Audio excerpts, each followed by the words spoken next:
Let me ask you something real quick. Have you ever picked a book and thought, this is one of those old African novels, but you actually read it as an adult and you are like, wait, this thing actually hits different. Yeah, that was me with Things Fall Apart by Chinua Achebe. And the funny thing is, I didn't even read it in basic school or high school. My year group had different books, No Sweetness Here and all those ones.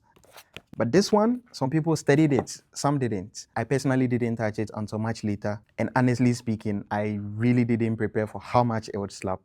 Oh, by the way, if you are new here, my name is Latif, and this is Tales of Latif, where I share my journey through life, faith, school, and everything in between, hoping that you grab something useful along the way. Now let's get to it. The story. Now, let me keep it simple. The whole book revolves around this man called Okonkwo, very well respected, very strong, disciplined to the bone, the type of guy who believes emotions are weaknesses. Everything in his world makes sense until the world starts changing, slowly, quietly, and then all at once, the British show up, new rules show up. The people in his own village starts disagreeing, and the system he built his whole identity on, it started to shake. Next thing you know, things fall apart.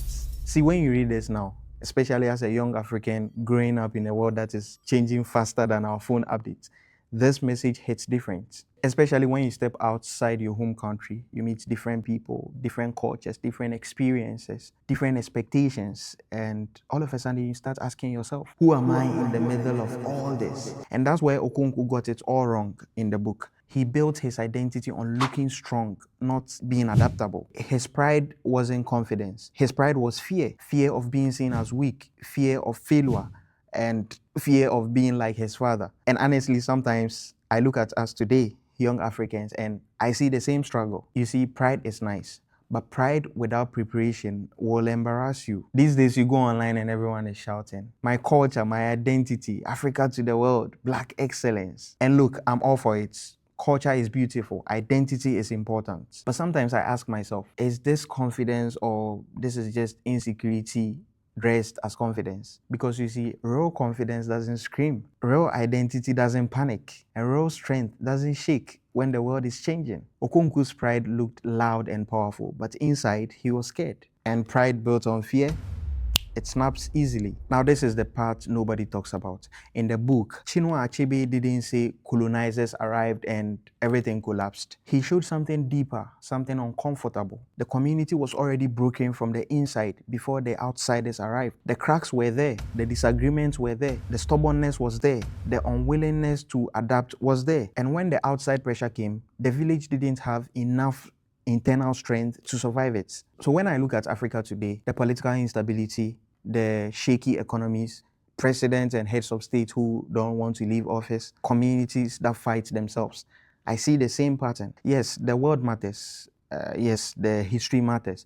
But internal weakness makes external pressure 10 times worse. And this is what we are seeing today in Africa. As a young African student outside my home country, I have come to understand that identity is not something you talk about loudly. It's something you build quietly. And how do you build it? Through skills, through knowledge, through character, through competence, through mindset and consistency. If you want respect, you need substance. Okonkwo had strength, yes, but he lacked flexibility. So when the world started to change, he broke under it. So why does this book, Things Fall Apart, matter now, today? Because Chinua Achebe isn't just giving us history, he's giving us a warning that we shouldn't just build our identity on pride, but we should build our identity on growth, not only on resistance, but on readiness. Because the world would keep changing politically, economically, technologically. And the question then is, will you grow with it or will it break you? Now, whether you've read this book or not, I want you to ask yourself, who are you becoming?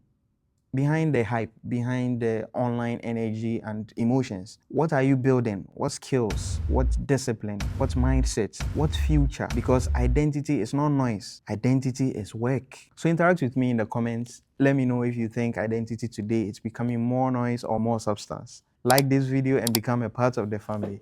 And I'll see you in the next one.